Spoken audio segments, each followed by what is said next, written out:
Polisi terus mendalami kasus dugaan penyimpangan seksual yang melibatkan seorang mahasiswa Universitas Airlangga Surabaya. Hingga kini polisi dan pihak kampus masih terus mencari keberadaan terduga pelaku. Ranah media sosial heboh sejak pekan lalu. Usai munculnya sejumlah foto dan video seseorang dibungkus dengan kain atau diikat dengan plester.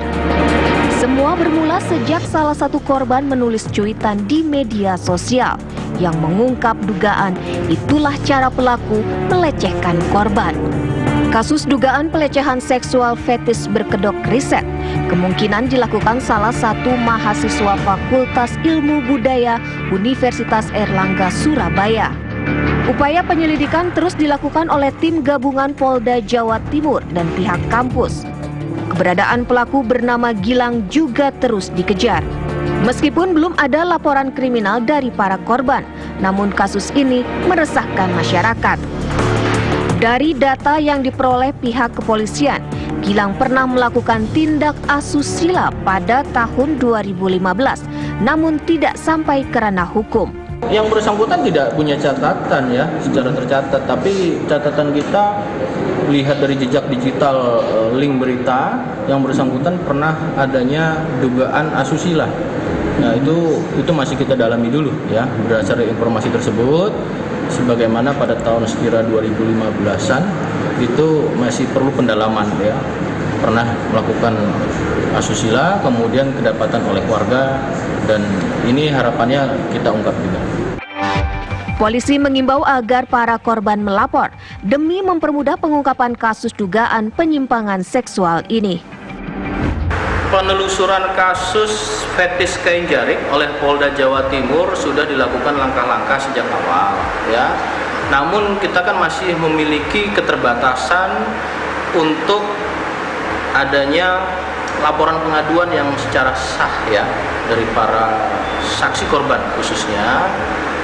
Maka dari itu kemarin kita sudah melakukan kolaborasi dengan UNER yang adanya posko pengaduan ini, kemudian ada sekitar 15 orang sampai dengan kemarin yang sudah mengadu, namun masih sumir karena belum mencantumkan identitasnya ya secara jelas dan pasti.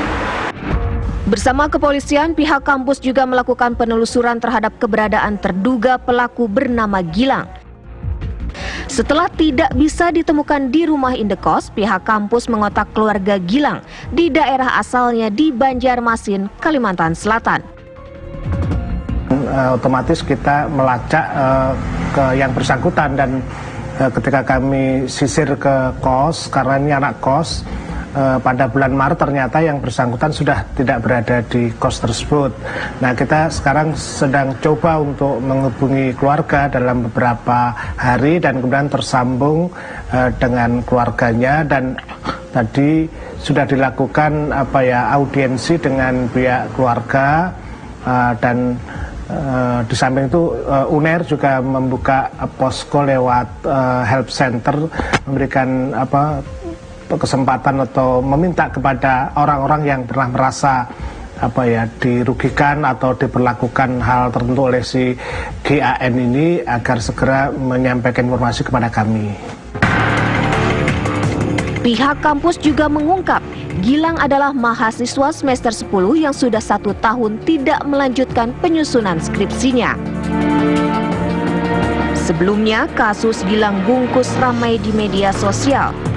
Kasus dugaan pelecehan seksual ini melibatkan seorang mahasiswa bernama Gilang. Terduga pelaku meminta korbannya mengirim foto diri sedang dibungkus kain atau foto-foto bagian tubuh lainnya dengan alasan riset kuliah. 15 korban telah melapor ke Help Center kampus UNER.